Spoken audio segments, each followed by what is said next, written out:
Now we're going to look at transforms for integrals.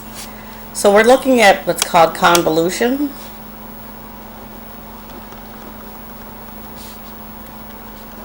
And we use like this asterisk to denote it's a convolution.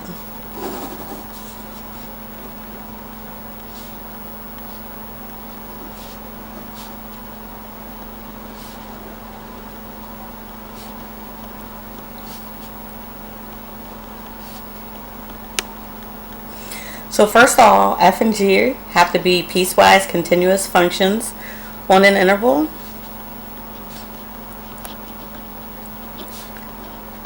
From 0 to infinity.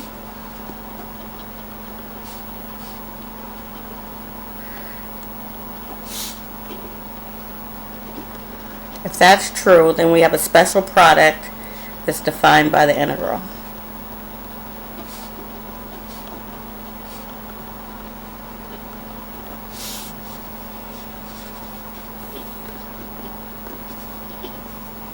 So the convolution of f and g is the integral from 0 to t,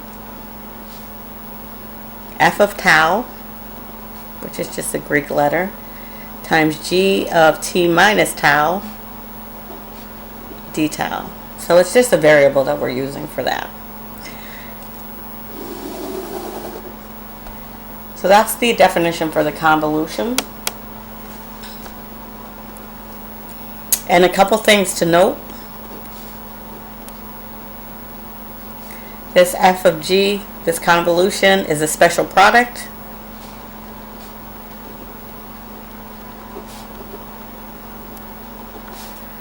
It is not the same as saying f times g. Second thing to note is the convolution of f and g is a function of t.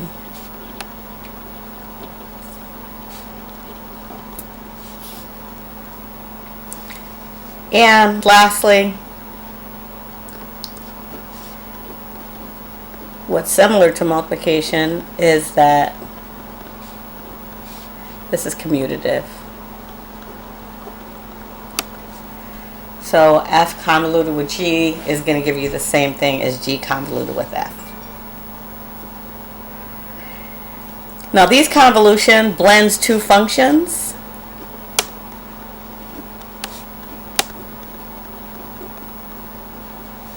And they're found in Laplace transforms and also Fourier transforms, which is when you decompose an image into the sine and the cosine components.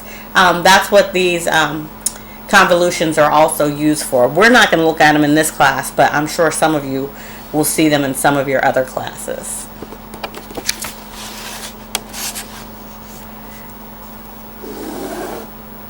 So some examples of convolutions.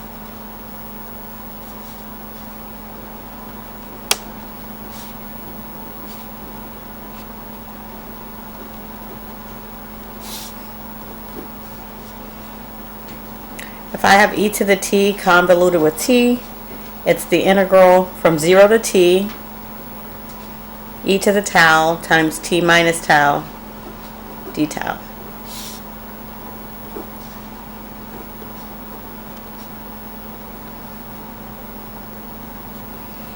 So if I wrote it as t times e to the t, e convoluted with e to the t, that's going to be 0 to t tau times e to the t minus tau d tau.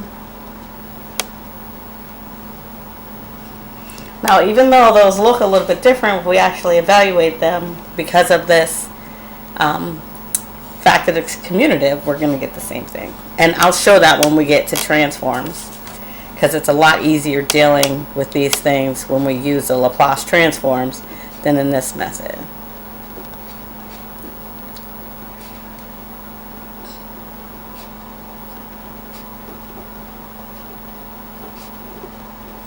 So e to the tau times sine t gives us 0 to t e tau sine t minus tau.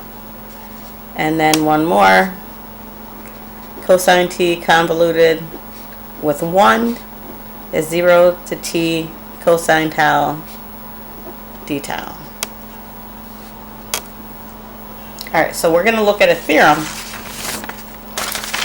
that's going to take this convolution and be able to use Laplace to transform it, and they're much simpler problems to solve.